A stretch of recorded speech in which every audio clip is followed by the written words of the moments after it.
দুই ম্যাচ টি-20 সিরিজের প্রথমটিতে কাল আরব আমিরাতের মুখোমুখি হবে বাংলাদেশ। শারজা ক্রিকেট স্টেডিয়ামে ম্যাচ শুরু হবে রাত ৯টায়। লিটনের অধিনায়কত্বের মিশন জয় দিয়ে শুরুর লক্ষ্য থাকবে সফরকারীদের।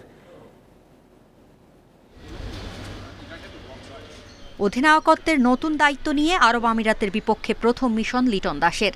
নেতৃত্বের সঙ্গে পারফরমেন্সেও আস্থা খুঁজবে টিম ম্যানেজমেন্ট, কারণ সাম্প্রতিক সময়ে আন্তর্জাতিক ক্রিকেটের শর্টার ফরম্যাটে নাজুক অবস্থানে বাংলাদেশ। গেল ডিসেম্বরে উইন্ডিজ সিরিজের পর আজ টি-20 খেলা হয়নি টাইগারদের। শারজার স্পোর্টিং উইকেটের কথা মাথায় রেখে 5 পেসার 2 স্পিনার রাখা হয়েছে দলে। প্রতিপক্ষের পরিকল্পনা ধসিয়ে দিতে পারে মুস্তাফিজ হাসান মাহমুদ, তানজিম সাকিবের গতি। দুশ্চিন্তার কারণ হতে পারেন লেগ স্পিনার রিশাদ। ব্যাটিংয়ে প্রত্যাশা থাকবে লিটন, জাকের, হৃদয় সৌম্য, শান্তর ওপর। এই ফরম্যাটে অনেক টেন্স আসে সামটাইমস, সো আমি চাবো প্রত্যেকটা প্লেয়ার তার জায়গা থেকে যত ফ্রিলি ক্রিকেট খেলতে পারে এবং ক্রিকেটটা এনজয় করতে পারে। ডোন্ট থিঙ্ক অ্যাবাউট রেজাল্ট একটা সময় চলে আসবে, বাট আমরা কতটা প্রসেস মেনটেন করতেছি এই জিনিসটা আমার জন্য খুব ইম্পর্টেন্ট। দুটা গেমে যেন জিততে পারি, এটা first priority. And at the same time আমরা চাবো যেন আমাদের যে সব জায়গাগুলো আগে আমরা নিয়ে কাজ করেছি কিছুদিন যাবত, সেই জায়গাগুলো যেন ফুলফিল করতে পারি। শারজার পিচে সুবিধা নিতে চাইবে স্বাগতিকরা। প্রথমবার বাংলাদেশকে হারানোর লক্ষ্য থাকবে। 5 দলের গলফ টি-20 চ্যাম্পিয়নশিপের শিরোপা জয় অনুপ্রেরণা যোগাবে আরব আমিরাতকে। অধিনায়ক ও top order batter Mohammad Waseem আছেন ফর্মে। আলিসান সাহারু, রাহুল চোপড়াদের নিয়ে ব্যাটিংয়ে দারুণ কিছু করার প্রস্তুতি ওদের। বোলিংয়ে মতিউল্লাহ, জাওয়াদুল্লাহ, ধ্রুব, পরাশরদের আক্রমণ হতাশার কারণ হতে পারে টাইগারদের। ইউএইর মাঠে ইউএই অলওয়েজ ভালো দল, তারা এখানে কন্টিনিউ খেলে, তাদের কন্ডিশনটা সম্বন্ধে ভালো আইডিয়া আছে। But at the same time আমাদের টিমও অনেক ভালো, আমরা চেষ্টা করবো কোপ আপ করার এবং ভালো ক্রিকেটটা খেলার। এর আগে 3 টি-20 খেলেছে দুদল। আধিপত্য দেখিয়ে শতভাগ জয় বাংলাদেশের। পাকিস্তান সিরিজের আগে আরব আমিরাতের বিপক্ষে প্রস্তুতি ছাড়তে চাইবে লিটন মেহেদিরা। Farida Bakhtiara, independent news. আইপিএলে দিল্লি ক্যাপিটালসের হয়ে 3 ম্যাচ খেলার অনুমতি পেলেন মুস্তাফিজুর রহমান। শুক্রবার এক মিডিয়া বিজ্ঞপ্তিতে বিসিবি জানায় 18 থেকে 24 মে পর্যন্ত অনাপত্তি পত্র দিয়েছে ক্রিকেট বোর্ড। আরব আমিরাতের বিপক্ষে প্রথম টি-20 খেলবেন মুস্তাফিজ। এরপরই দিল্লি ক্যাপিটালসের ক্যাম্পে যোগ দেবেন টাইগার পেসার। মূলত মিচেল স্টার্কের আইপিএলে ফেরা নিয়ে সংশয় তৈরি হলে রেকর্ড 6 কোটি মূল্যে মুস্তাফিজকে দলে নেয় দিল্লি। গ্রুপ পর্বে বাকি 3 ম্যাচের জন্য ফিজকে পাওয়া নিয়ে শঙ্কা থাকলো না দিল্লির। প্লে অফের লড়াইয়ে টিকে থাকা দিল্লির পরের ম্যাচ গুজরাটের বিপক্ষে 18 মে। স্টার্ক না থাকায় একাদশে দেখা যেতে পারে কাটার মাস্টারকে। এর আগে 2022 ও 2023 মৌসুমে দিল্লির হয়ে খেলেছেন মুস্তাফিজ।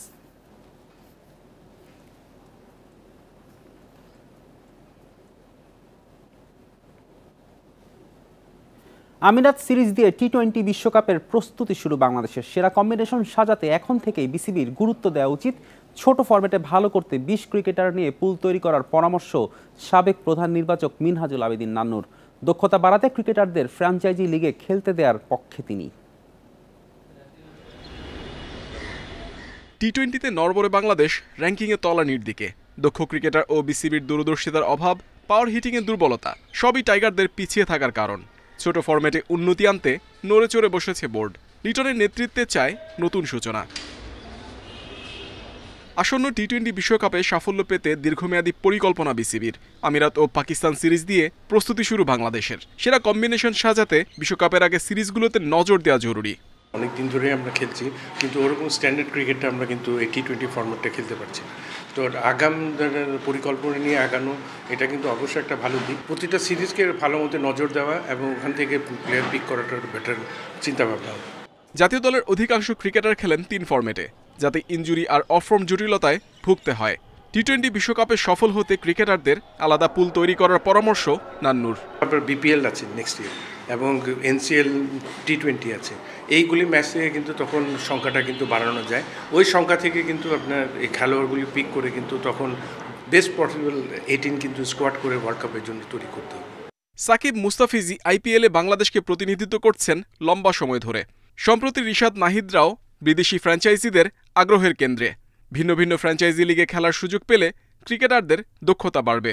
এই ফরম্যাটটায় যদি যত বেশি ক্রিকেট খেলবেন, যত বেশি ম্যাচের এক্সপিরিয়েন্স আপনার কাছে হবে, বেশি আপনার এক্সপিরিয়েন্স বোলারদের এগেনস্টে যদি টপ ক্লাস বোলারদের এগেনস্টে খেলবেন, তখন কিন্তু ডেভেলপমেন্টটা আসে। সেই জায়গায় আপনি একটা সিরিজ দিয়ে কিন্তু এটাকে ডেভেলপ করা যায় না। র্যাঙ্কিং শক্তিমত্তায় আমিরাতের চেয়ে ঢের এগিয়ে বাংলাদেশ।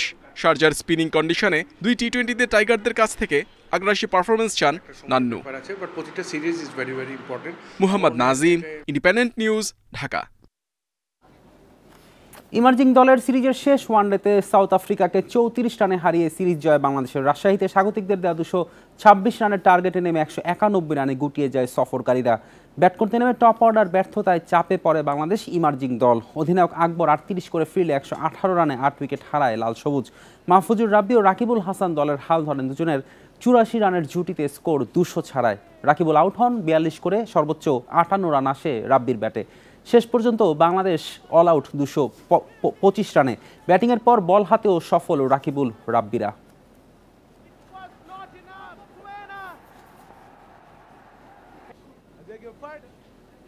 সিলেটে প্রথম 4 দিনের ম্যাচে বাংলাদেশ এ দলের বিপক্ষে 204 রানের লিড নিউজিল্যান্ডের।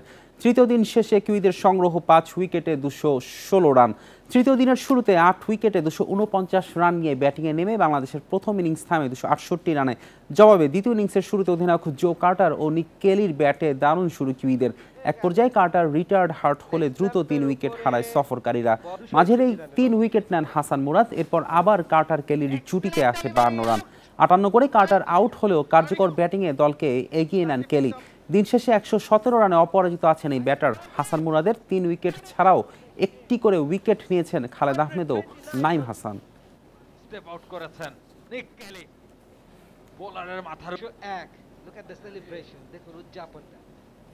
টানা দ্বিতীয়বারের মতো সাফ অনূর্ধ্ব 19 চ্যাম্পিয়নশিপের ফাইনালে বাংলাদেশ। সেমিফাইনালে নেপালকে 2-1 গোলে হারিয়েছে লাল সবুজ। ম্যাচের 3 গোলই হয় দ্বিতীয়ার্ধে। বাংলাদেশের হয়ে গোল করেন ফয়সাল ও আশিক। মালদ্বীপকে 3-0 গোলে হারিয়ে 18 মে শিরোপা লড়াইয়ে বাংলাদেশের প্রতিপক্ষ হলো ভারত।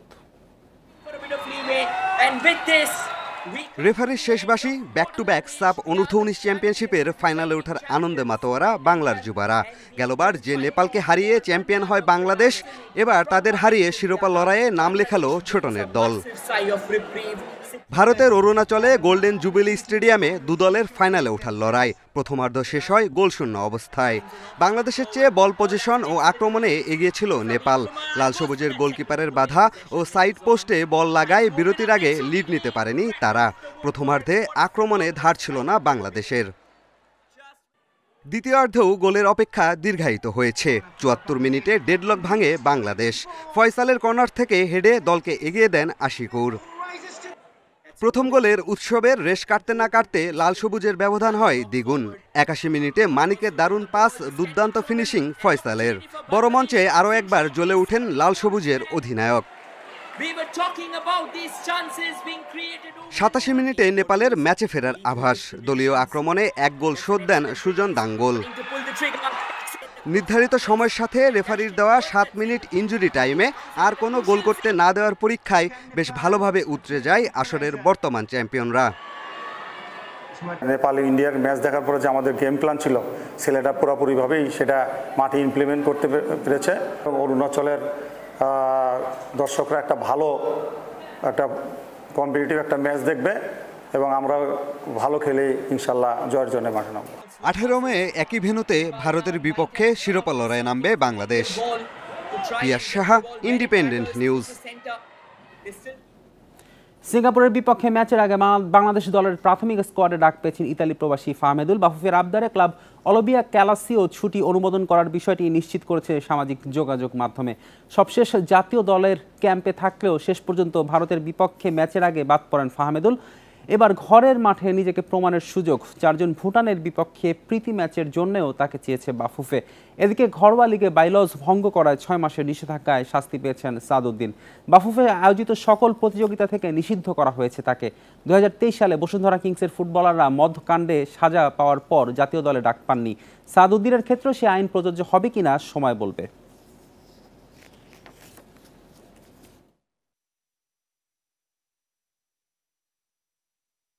যেহেতু প্রেসিডেন্ট নাই দেশে বা কারোর সাথে এই ব্যাপারে কথা হচ্ছে, জানি আজকে বন্ধের দিন, এই ব্যাপারে কোনো কথা হয়নি।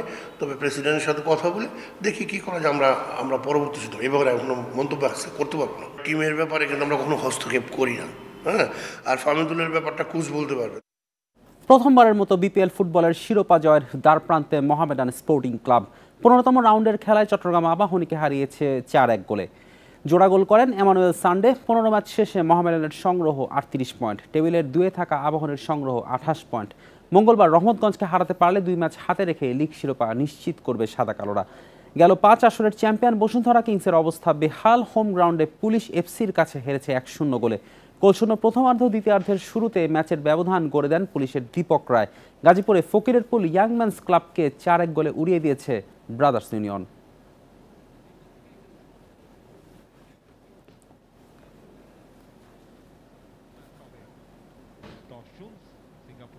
কথা বলবো এর আগে কিন্তু সেই কুমিল্লা বা তিনি ঢুকে পড়েছিলেন পেনাল্টি এরিয়ায় লেফট সাইড থেকে যে